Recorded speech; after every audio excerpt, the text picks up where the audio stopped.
खबरो न लेलू अब तो नंबरो न देलू हो।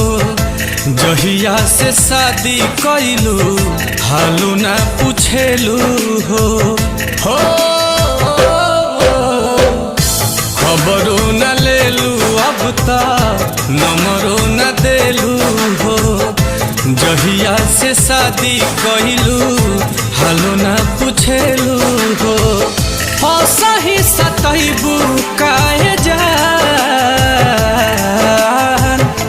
चन चन कहत रही सचहू में चान भइलू मुँहले पयबू काहे जान चन चन कहत रही सचहू में चान भइलू।